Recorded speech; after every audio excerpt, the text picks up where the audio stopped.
This is $10,000. And with this $10,000, you can do a lot of things. And on this channel, I talk about things that you should be doing to either make money, save more money, or invest your money. And you may be watching other personal finance videos, and a lot of people will say, you know what, you should go out there and you should buy a house, because if you buy a house, your payments are going to be less than what you pay in rent right now. And even if it's not less than what you're paying in rent right now, at least you'll be building equity in that house. And that way, in the next 5 or 6 years, you'll actually have some equity instead of just throwing your money away in rent. Now, when I was looking to purchase a home, I learned a couple of things. And one of the things that I learned was that it's not always this easy, and that everyone shouldn't just buy a house. There's a specific timeline where if you buy a house instead of renting or leasing, you're actually going to pay a lot more, and you're going to lose a lot more money than if you were to just rent or lease an apartment. And so in this video, I'm going to talk about why you probably shouldn't be buying a house right now. Now, just before we talk about that, just a quick reminder, if you're new to the channel, my name is Ian, and on this channel, I talk about ways to make money, ways to save money, ways to invest your money. I talk about bank accounts, credit cards, and just about everything to do with personal finance. So if you like these videos and you like these types of topics, be sure to give this video a thumbs up. I'll really appreciate it. It's 100% free, won't ever cost you anything. Also, be sure to subscribe if you haven't already done so, with all the notifications on, and that way you'll never miss any of the updates of when I post new videos on this channel. Now, again, you'll usually hear that if you rent, you're throwing your money in the garbage, because you'll be better off buying, and if you buy, you're building equity. So that's going to be better than renting and just giving your money away to your landlord. However, it's never really that simple, and I'll tell you why. So the first thing that you want to do here is you want to look at a rent versus buy calculator, and not just go on Zillow and look at your mortgage payments, because let's say, for instance, you rent an apartment right now and you're paying $1,800 per month. If you want to purchase a house for $300,000 and you can save a 20% down payment, which is $60,000, this means that according to Zillow, your payments are going to be around $1,629 per month. So if you're just looking at this, it seems as if you're going to be saving roughly $200 per month by buying, because renting is more expensive. However, if you go to a rent versus buy calculator and you put the same info in, even with a down payment of 20%, the average monthly cost is $1,925, and this is adjusted for a 2% increase in either property taxes or insurance, and also adjusted for a 2% annual increase with your rent. So here it shows you that if you had $60,000, which is a 20% down payment, for your house off $300,000, you'd be paying around $1,925 per month on average. And if you were to rent, on average, it would cost you $1,948. So buying would only be cheaper after the 5th year. Now, time here is very important, because a lot of people will tell you that you should buy a house and build equity, and then in a year or 2 years you can sell it, and the equity that you have, you can use it, you can move on to a better house. But if you were to do that here and you spend 2 years in this house, you'd actually be losing money, and you'd be better off just renting. Now, let's say you're not that fortunate to have $60,000 lying around, so you don't have the 20% down for this $300,000 house, and you have what the average person will have, which is a 3 to 5% down payment, and that means that you only have $10,500, which now means that renting would be now better for up to 7 years. And if you spend less than 7 years in this house, then renting is actually cheaper than buying. Now, this is just one of the first reasons why you probably shouldn't buy a house, because you're not ready to settle in this house. Maybe you have a dream house that you actually want, and maybe you're just better off renting and saving some money and then buying that house that you really like in 5 to 6 years from now, rather than just trying to buy a house now and then upgrading in 2 years and then selling that house again and upgrading again, because you're going to just waste a lot of money in that process. Now, the second reason why you probably shouldn't buy a house is because you're not ready to make the step, and you're not ready, but your friends, your family, and of course the bank or the mortgage company is telling you that, you know what, you're ready, you should go out there and you should buy this house.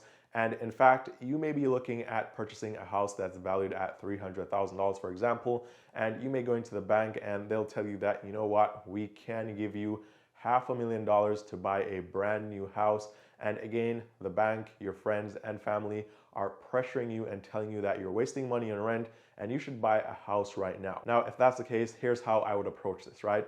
here's how you can know if you're actually ready to purchase a house. Now, the first thing that you want to do is you want to have 3 to 6 months of emergency funds, right? So this means that if you're currently spending $1,800 on rent and you're spending, let's say, another $500 per month on living expenses, then you want to have a total of $2,300, which is what you spend in a month times 3 or 6, which will be your emergency fund.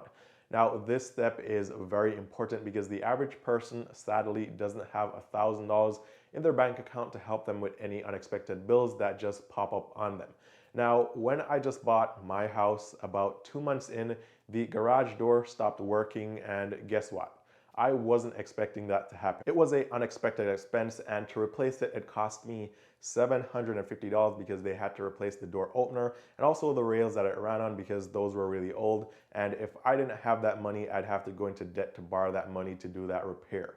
So when you're buying your home, you have to keep in mind that when you rent, anything that happens that breaks, you can simply just call your landlord and they'll come out, or they'll get someone to come out and fix it or replace it. However, if this is your own home that you own, then you have to fix that yourself and you have to take that money out of your own pocket.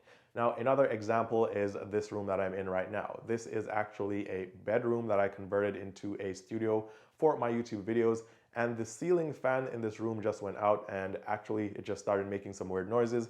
And if I was renting, then I could simply call my landlord and say, hey, you know what? The ceiling fan in this bedroom is making some weird noises, and they'll get someone to come here and repair or replace it. And that wouldn't be a problem for me. But because this is my property, this means that I had to go to the Home Depot and I had to find a matching ceiling fan, which cost me $275. And now I may have to pay someone to do the repair or the replacement. So the point here is that you may not expect things to go wrong, but anything can happen at any time. It can be really simple, but you're definitely going to have unexpected costs that you're going to have to pay from your own pocket. And this is why you definitely need to have your emergency fund before you actually go out there and purchase your first home.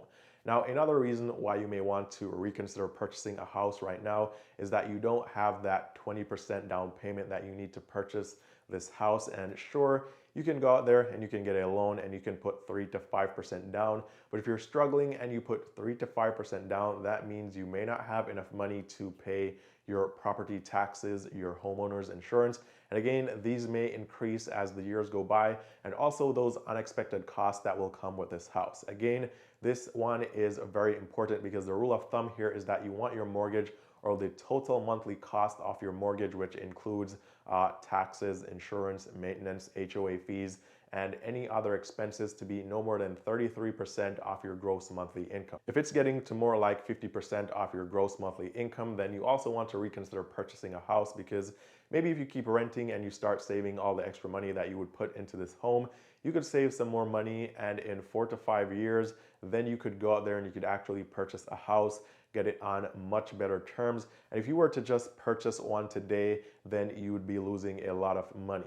Now, finally, if you want to buy a house, I would suggest that you do it the right way. Be patient, have your savings, have your emergency fund, have your down payment, get a good loan on good terms. And if you're really interested in getting your first house, I would say before you make that step, before you go out there and you actually do that, I would say make a very small investment first and get this book by Dave Ramsey. It's called The Total Money Makeover. And I think this book has or covers some really good topics on the fundamentals of personal finance that you have to have together before you actually go out there and purchase anything large like a home. Again, just as in the example with the buy versus rent calculator, if you're the average person and you're not going to buy that house and live in it for 7+ years, then you'd be better off renting than purchasing. And again, just as in my experience, I had my garage door opener break, I had the ceiling fan break in just a few months after purchasing my house.